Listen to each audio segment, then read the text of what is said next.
Orta Doğu'ya, Afrika'ya baktıklarında sadece altını, petrolü, elması görenler, bu kaynakları sömürmek için kardeşi kardeşe kırdıranlar ülkemizin duruşunu kendileri için tehdit olarak görüyorlar.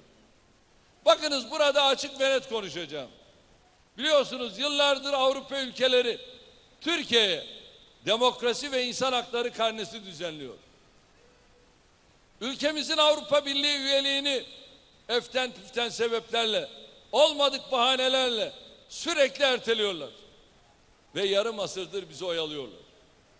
Halbuki Türkiye G20 üyesi olarak dünyanın en gelişmiş 20 ekonomisinden biri. Demokrasi de işte 15 Temmuz'da olduğu gibi darbecileri hezimete uğratmış, destan yazmış bir ülke.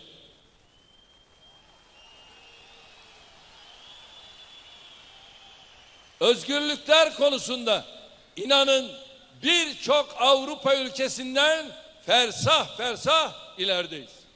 Neymiş? Türk siyasilere kiralayacak kamusal alanları yokmuş. Neymiş? O kadar insan bir araya gelirse güvenlik tehlikesi oluştururmuş. Neymiş? Otopark imkanı yokmuş. Kardeşlerim, daha önce izin verdiler. Ben de Türkiye'den video konferansla katılacaktım. Telekonferansla katılacaktım. Anayasa Mahkemesi 2 saatte karar aldı ve benim telekonferansla katılmamı dahi engelledi. Bu Almanya, Türkiye Cumhuriyeti'nin Cumhurbaşkanı'nın telekonferansta böyle bir toplantıya katılmasını engellerken, o sürede Kandil'den Cemil Bayık'ın aynı şekilde telekonferansla katılmasına müsaade etti. Bunların demokrasi anlayışı bu. Ben de aynı ülkelerde PKK'lı, DHKPC'li teröristler şu anda zaten sokakta cirit atıyor. Kendisine 4500 dosya verdim. Bu dosyaların hiçbirinden netice yok. Şehirlerin en işlek caddelerinde, en önemli salonlarında ellerinde terörist başının posterleriyle, katillerin fotoğraflarıyla gösteriler düzenliyorlar. Lafa gelince Türkiye'nin iç siyasetini topraklarına taşımak istemediklerini söylüyorlar. Kardeşlerim, hani geçenlerde bir olay oldu. Şimdi ne diyorlar biliyor musun? Gizledikleri şey şu. Bana geldiğinde bunu söyledi şansölye. Dedi ki böyle böyle sizde şu anda gözaltında işte bir tane gazeteci var. Bunu bırakırsanız memnun oluruz. Dedim ki o gazeteci değil, o terörist. O terörist. Bakın dedim, eğer siz demokrasiye inanıyorsanız, yargının bağımsızlığına, tarafsızlığına inanıyorsanız, ben sizden terörist istediğim zaman bana bizim yargımız bağımsızdır diyorsunuz. Tarafsızdır diyorsunuz. Belki de televizyonlarda izlediniz onunla medyaya açık o görüşmemizi, siz bana vermiyorsunuz. Şimdi benden bunu istiyorsunuz. Ve siz bir aydır Tarabya'da Alman Başkonsolosluğu'nun konutunda bu adamı, bu teröristi saklıyorsunuz. Ve vermediler. Sonra ne oldu? Hamdolsun kendi elleriyle tuzağa düştüler. Ve sonunda yargıya geldi. Yargı kararını verdi ve tutukladı. Şu anda içeride. Enteresan olan ne biliyor musunuz? Bütün bu olayların nedeni meğerse bu teröristmiş. Bu adam terörist. Bu adam gazeteci değil.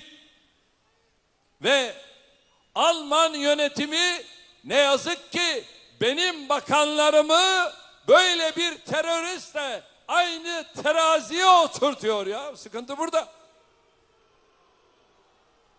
Ve ondan sonra da benim başbakanıma diyor ki bu kadar sert davranılmaması lazım. Arkadaşlarım bazıları faşizmden bahsetmişler.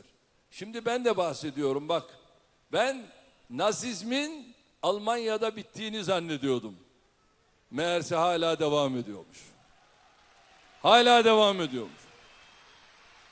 Açık ortada. Açık ortada. Eğer demokrasiye inanıyorsan benim bakanım hem bakanınla görüşecek hem de orada bir salon toplantısı yapacak. Niye rahatsız oluyorsun? Bir başka bakanım aynı şekilde. Şimdi baktık ki Hollanda da aynı şekilde bir açıklama yapmış. Vah zavallı vah. Vah zavallı vah. Bunlar kendi iradeleriyle hareket etmiyorlar. Kardeşlerim, şimdi zannediyorlar ki Tayyip Erdoğan Almanya'ya gelecekti. Ya ben istersem gelirim.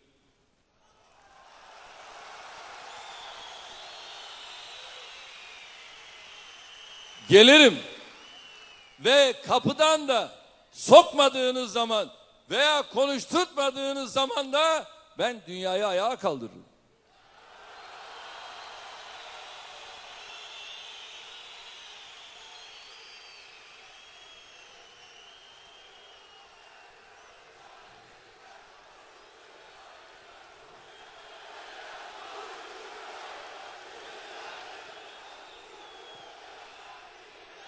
Ben buradan Alman yönetimine sesleniyorum.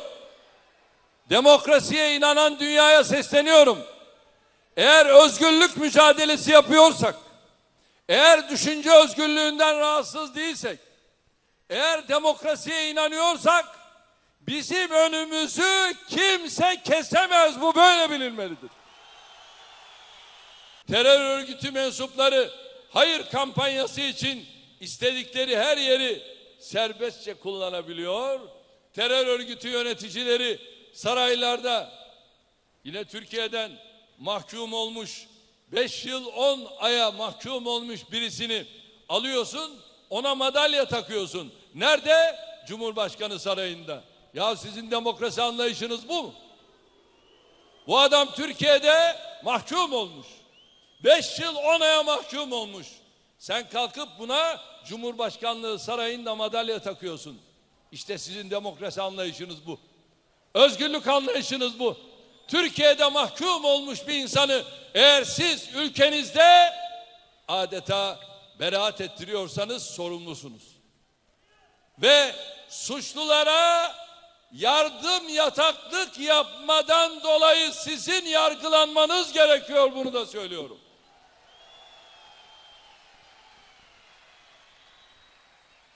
Bütün bunlara rağmen benim bakanım kendi vatandaşlarıyla, kendi hemşerileriyle bir araya gelmek isteyince hemen işler tersine dönüyor. Siz bu safsatalarınızı külahımıza anlatın. Avrupa şehirlerinin yıllardır Türkiye'den kaçan eli kanlı teröristlere nasıl yataklık ettiğini biz çok iyi biliyoruz. Terör örgütünün bilgisi dahilinde o ülkelerin her yıl 100 milyonlarca avroyu hem de zorla, tehditle nasıl topladığını çok iyi biliyoruz. Son olarak FETÖ'cü hainlere nasıl kucak açtığınızı, nasıl bağrınıza bastığınızı hep birlikte takip ediyoruz. Sevgili dostlar, ben bunları yüzlerine açık ve net söylediğim için de çok rahatım. Ben arkalarından konuşmuyorum ha. Bunları yüzlerine konuştum. Çünkü bize arkadan konuşmak yakışmaz. Evelallah, biz Türkiye Cumhuriyeti vatandaşıyız. Bize bu yakışmaz. Biz Müslümanız. Bize bu yakışmaz. Varsın hakkı aykırdığımız için bizi sevmesinler. Varsın bu ülkeyi canımızdan çok sevdiğimiz için bize demediklerini bırakmasınlar. Bu vatana bir değil 1000 Tayyip Erdoğan feda olsun.